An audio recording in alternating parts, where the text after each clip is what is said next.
Hanya lantaran tersinggung karena kerap ditegur, seorang santri nekat menusuk kiai pondok pesantren yang membantu menariknya dari kehidupan jalanan. Akibat serangan tersebut, pimpinan pondok pesantren tersebut harus menjalani serangkaian operasi. Lantas apa sebenarnya yang membuat si santri gelap mata hingga tega melukai kiainya? Simak selengkapnya dalam ulasan khas ragam perkara. Kerap ditegur, santri tusuk kiai.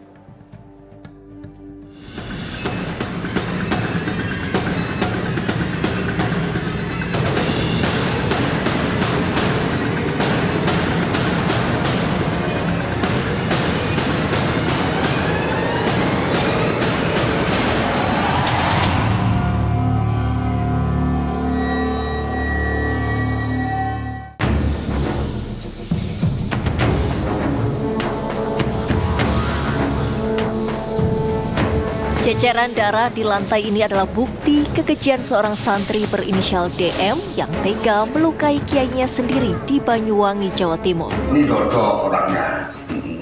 Terus? Dodok, ya kan di keluar. Dia sambat perutnya sakit. Setelah itu ya kejadian. Habis lari sini. Lari sini. Kejadian terus sini gitu. Ibunya kan telepon anaknya. Setelah itu dia itu mungkin ini kan gini. Ya ini dan kayak apa dia sambil gini sambil pegang bokapnya.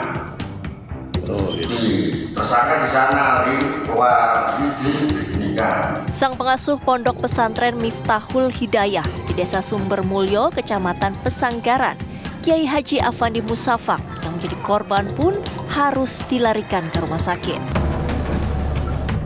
Ia harus menjalani serangkaian operasi karena menderita luka akibat senjata tajam di bagian dagu dan pinggang. Namun sang pelaku DM yang sempat kabur usai penusukan tak bisa berlama-lama sembunyi. Di Majam pasca kejadian, pelaku langsung diringkus di terminal bus Jajak, Kecamatan Gambiran. Pelaku alhamdulillah sudah kita tangkap. Yang bersangkutan rencananya akan melarikan diri ke luar kota, tetapi masih kebingungan terhadap biaya ataupun karena dia tidak mempunyai uang.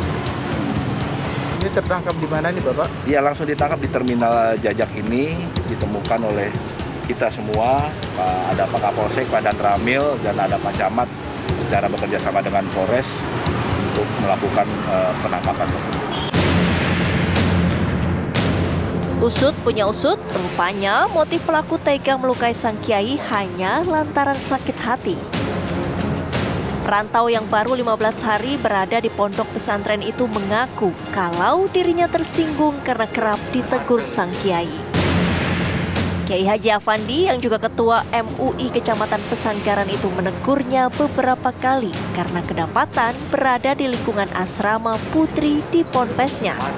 Padahal pelaku bisa tinggal di ponpes tersebut lantaran diajak oleh Kiai Haji Afandi karena melihat DM terlantar di sekitar pasar Sumbermulyo dan tidak memiliki sanak saudara di Banyuwangi. Bahwa dari pemeriksaan itu tersangka DA menguakkan bahwa motif yang melatar belakangi dia melakukan percobaan pembunuhan terhadap korban AM adalah karena tersangka pernah ditegur oleh korban untuk tidak main di lingkungan santri atau lingkungan asrama putri. Untuk unsur-unsur pasal yang kita kenakan sudah masuk bahwa itu sudah mengarah kepada percobaan pembunuhan.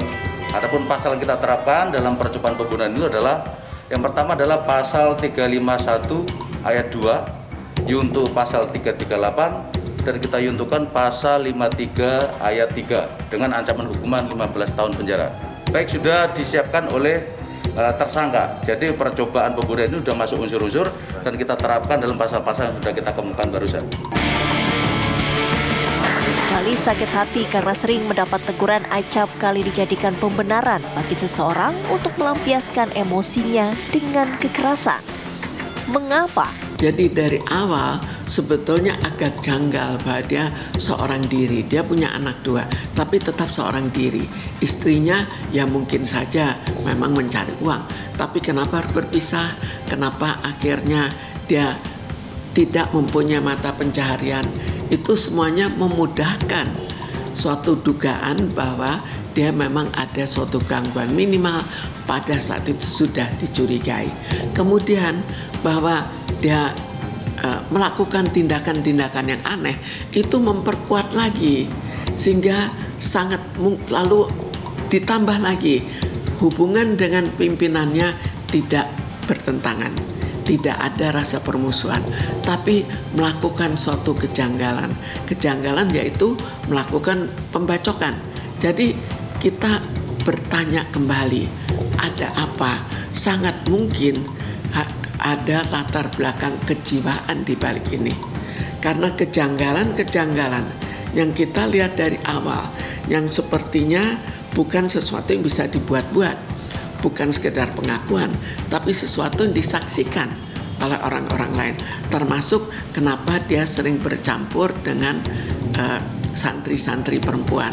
Itu kan juga suatu yang cukup janggal. Kalau sekali dilaporkan, diberitahukan, ya masih mungkin dia kesalahan. Tapi kalau berkali-kali kan ada sesuatu yang aneh. Kok dilihat dari keanehan, kejanggalan yang dilakukan, mungkin dia memang tidak sengaja. Lalu kita bukan tidak sengaja sepenuhnya, memang sengaja, tapi bukan disadari penuh seperti masyarakat pada umumnya. Pelaku kini harus mempertanggungjawabkan perbuatannya. Bersama barang bukti pisau dapur yang ditemukan di dekat jembatan wilayah Desa Seneporejo, Kecamatan Siliragung, pelaku diganjar pasal percobaan pembunuhan dengan ancaman hukuman 15 tahun penjara.